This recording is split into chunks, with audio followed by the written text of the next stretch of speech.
लगी होगी महाराज बहुत तेजी से। कुछ खाने को रखा है? रानी बोली हाँ रखा है।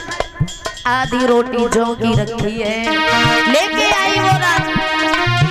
आधी रोटी जौ की धरी है, दाम में नमक आई धरी दो संभाली। आधी रोटी जौ की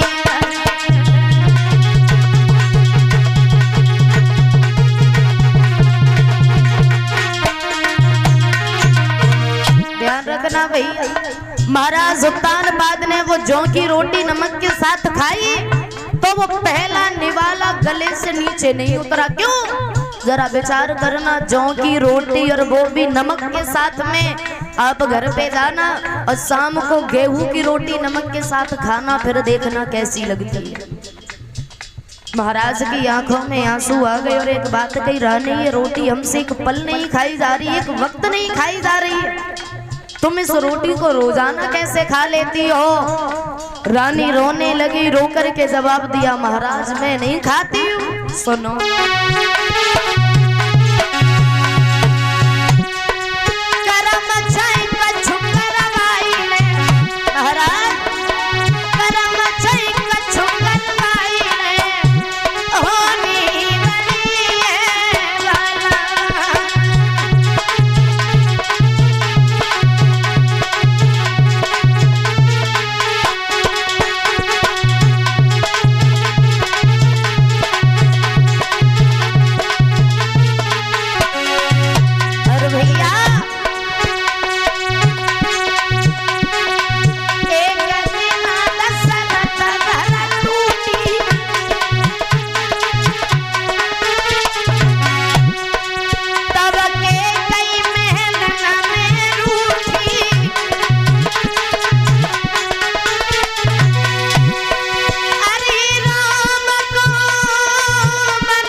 अपनी किस्मत है महाराज, किसी के जीवन में दुख है तो किसी के जीवन में सुख है। कोई बात नहीं, आप चिंता ना करो, रोने के लिए हम ही काफी, तुम न रो। आज राजा ने सारी रात्रि भर रानी के यहाँ आराम की। सुबह हुआ जैसे ही चले तो क्या देखा, दरवाजे पर सुरची खड़ी थी और जैसे ही आता हुआ देखा, कहने लगी क्यों महाराज कहाँ थे? रात में घर पे तो आए, कल के गए हुए हो, तुम थे कहाँ? उत्तानपाद चुप खड़े हैं।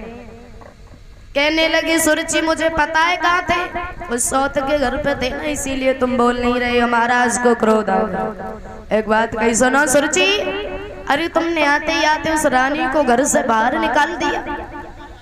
अगर फिर भी तुम्हारी आत्माओं में चैन नहीं है तो ले जाओ तलवार और जाके उसे मार दो। और जैसे ही महाराज ने थोड़ा सा क्रोध किया, सुरची शांत हो गई, कलाई पकड़ी अंदर लेकर के गई। बताते हैं कुछ समय बीत जाने के बाद दोनों रानियों ने गर्भ धारण किया, लेकिन अंतर बहुत बड़ा, बहुत बड़ा। एक रानी जब उसके पुत्र ने जन्म लिया तो एक रानी का बेटा पालने में झुलाया जाता है, दासियां खिलाती हैं नहलाती हैं, और एक रानी का बेटा सुलाने के लिए पत्तों पे यानी जमीन पर लिटाया जाता है। जरा विचार करना भैया, एक ही राजा के दो बेटा हैं लेकिन अंतर बहुत बड़ा है दोनों। बताया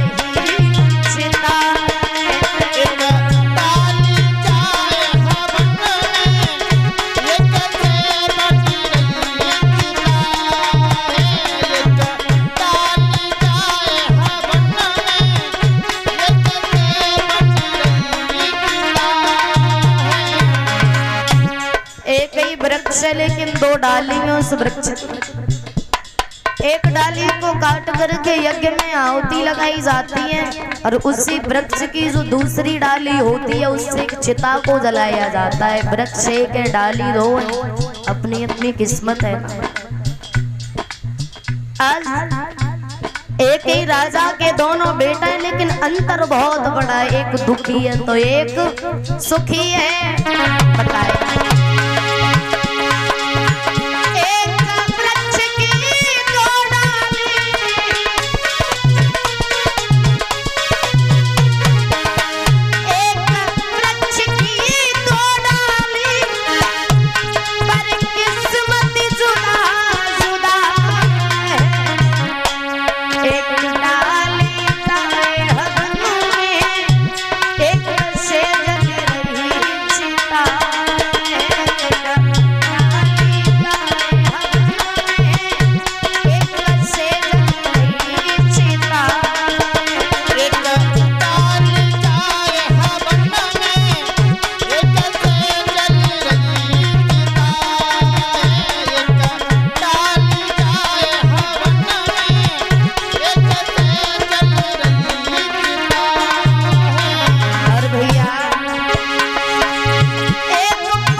बेटों धीरे धीरे समय बीता। दोनों बेटों के नाम रखवाए गए। सुनीति से पुत्र पैदा हुआ था, उसका नाम रखा ध्रुव। और जो सुरुचि से पुत्र पैदा हुआ था उसका नाम रखा उत्तम।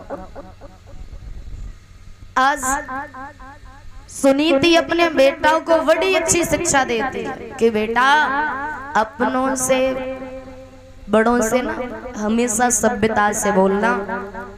जो तुमसे बड़ा हो, जो तुम्हारा भाई हो उससे भाई करके बोलना, जो दादा हो उससे दादा करके बोलना, जो माँ उससे माँ करके बोलना, मासी उससे मासी करके बोलना। लेकिन कभी किसी से बुरा शब्द मत कहना। और एक वो निर्दयी सुरुचि उत्तम से कहती है, सुन ला तू एक राजा का बेटा है और जो दासी है ना अपने घर पे रहती है, ये नहीं बताया कि वो तेरी मौसी, ये कहा जो दासी है ना उसका बेटा है, उसके साथ कभी खेलने मत जाना। क्यों? तू एक राजा का बेटा है, वो एक दासी का बेटा है, और कभी भूल करके भी उसके आंगन में मत जाना। क्यों? उसका कोई भरोसा नहीं है, तेरा गला घोट के तुझे मार देगी। देखो माँ, और एक बच्चे को कामयाब करने में सिर्फ एक माँ का हाथ होता है। अगर माँ चाहे तो अपने बेटा को चोर और डाकू बना सकती है, और आदत बचपन से ही सुधारनी पड़ती है। अगर बच्चा किसी दूसरे की चीज ले आए तो माँ उसी वक्त उसे डांटे कि बेटा कभी किसी दूसरे की चीज को हाथ नहीं लगाते और अगर उसी वक्त बेटा किसी की चीज चुरा के लाए, माँ अंदर छुपा के रखे तो बताओ बड़े हुए के क्या करेगा? चोरी करेगा। अगर माँ चाहे तो अपने बेटे को पता नहीं क्या से क्या बना सकती, राजा महाराजा बना दे, और अगर माँ चाहे तो उसी बच्चे को चोर और डाकू बना देगी। माँ चाहे तो बच्चे को सिंहासन पर बैठा देगी, और माँ चाहे तो उसी बच्चे को गधे पे बैठने के लायक नहीं बना पाएगी।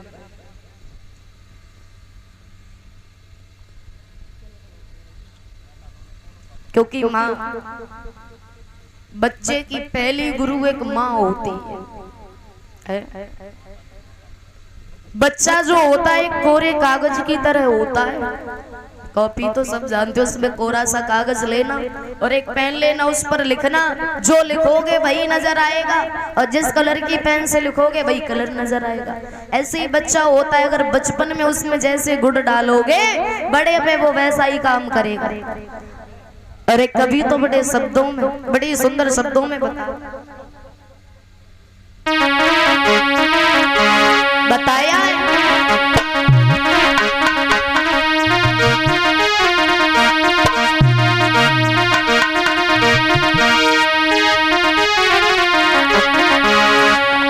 कि माँ के समान संसार में कोई गुरु नजर नहीं आता, माँ के समान संसार में कोई गुरु नजर नहीं आता।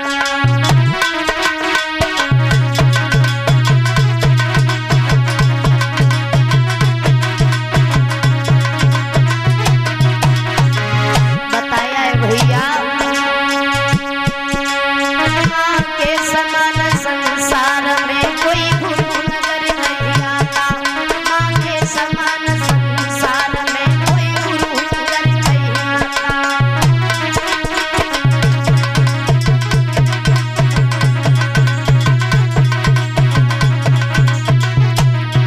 कैसे?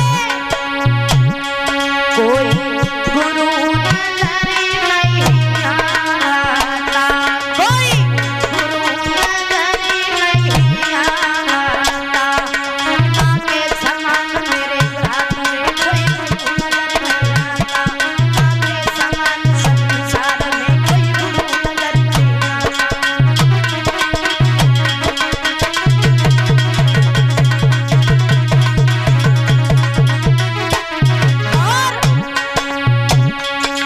ये जब जब जीव जगत में आता, तब तब होए धर्म की माता, माता से सबका नाता। ये जब जब जीव जगत में आता, तब तब होए धर्म की माता, माता से सबका नाता। माँ के समान मेरे हाथ में कोई गुरु नजर नहीं आता, माँ के समान संसार में कोई गुरु नजर नहीं आता।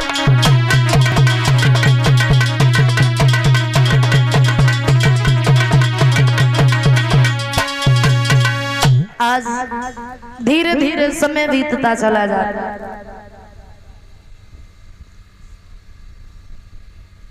और ये 51 रुपए हमारे पास में आए हैं विकास भैया की तरफ से, इसी गांव खटुलिया के रहने वाले हैं।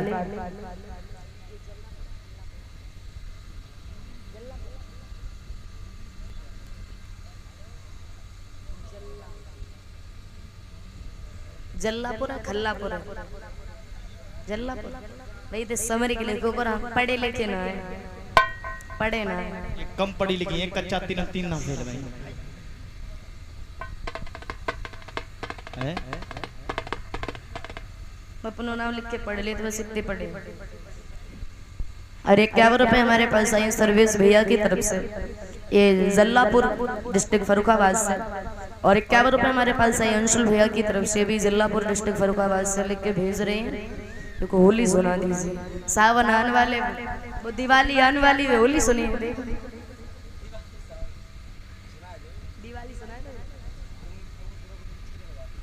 और ये 100 रुपए हमारे पास हैं संजय यादव ग्राम खटोलिया से, श्री बलवीर सिंह, और लिख के भेज रहे एक भजन सुना दीजिए।